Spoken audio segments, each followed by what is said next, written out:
I had joined the Navy Reserves, and I was doing the Navy Reserves. I was going to college full time. I was working full time. I was a deacon in my church. My 3 little boys, I had all these balls in the air, and I was doing good. In 2002, I got the phone call that I was going to get mobilized, shipped overseas for Operation Noble Eagle, Enduring Freedom. My heart sank. I was gone for a year. I just had gotten used to being by myself. I'd gotten used to, living alone. And I started cheating on my wife.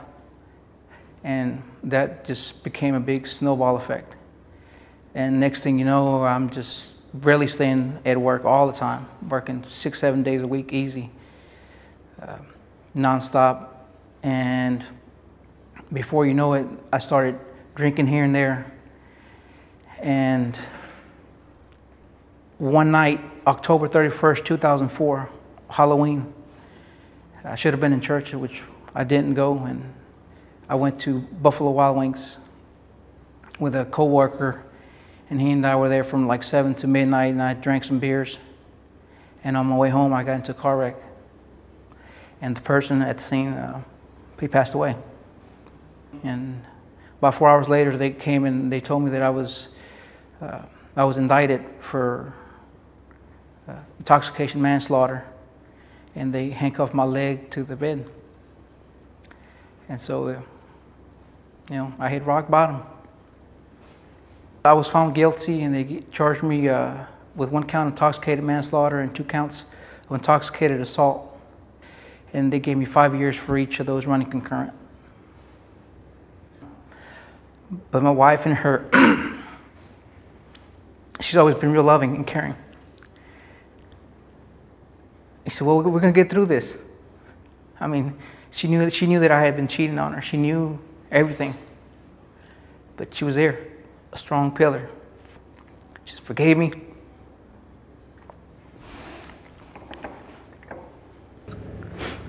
Prison in my other unit was rough. I knew there was one person that could help me, and that was God.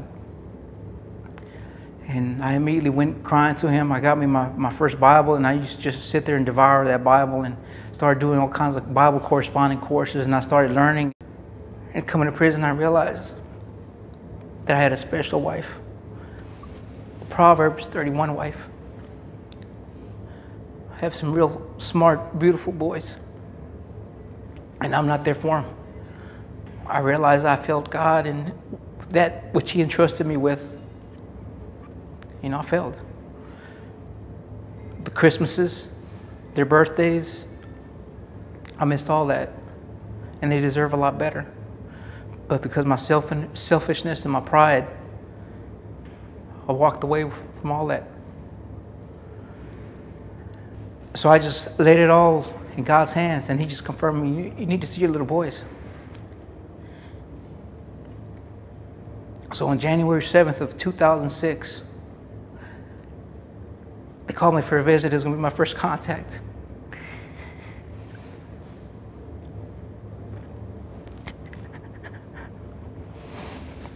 I go into the room,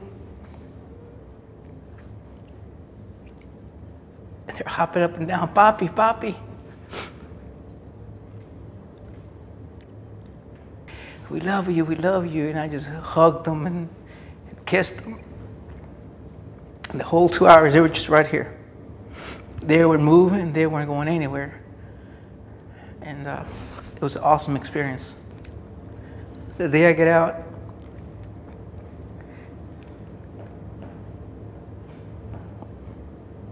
I want to go pick up my little boys from school and surprise them.